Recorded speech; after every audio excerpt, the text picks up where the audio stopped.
you're wanting to plant a tree and have it succeed, these are the steps. The first thing is select a tree with a lot of foliage and make sure that the root crown is fully exposed. This is the transition zone between the stem and the root system, and if you can't see it, it's a problem.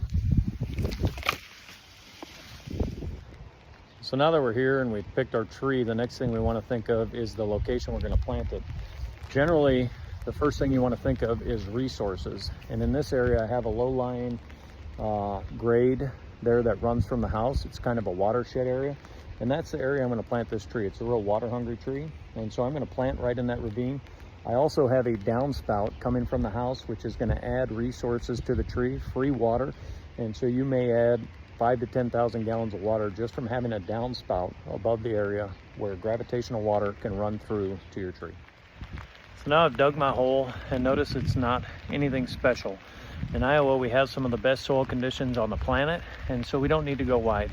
If I was in another area, I may go wider and amend the soil, but in this area, no need. My planting depth is about 3/4 the height of the pot, and I did break up some soil below the planting site.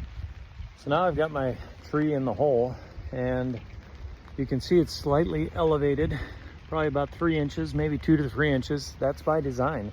If the tree sinks, it's going to offset having the tree planted too low. In addition, if we had a buried root crown, it would allow for gravitational water to release around the stem, allowing for gas exchange, which is required for respiration. In addition to placing your tree, you want to think of positioning. Generally, you want to position in the same direction that they had it at the nursery growing. This is going to be good for the tree, but in this case, the backside didn't have as many lower branches, and so I chose to put the backside away from the sun exposure. And so my lower branches are intentionally on the sun exposure side to retain moisture. So now that I've got my backfill put in around the tree to slightly support it, notice I'm still elevated above the soil grade. I did not add soil up to the edge of the pot. Likely a lot of those roots are non-woody in nature and only develop because of the way it's been watered at the nursery. My next step is mulching the tree. And there's the mulch. Notice I didn't place any on the media that had been used during cultivation on this root system. Everything is out and away from the tree in a circle in the shape of a donut.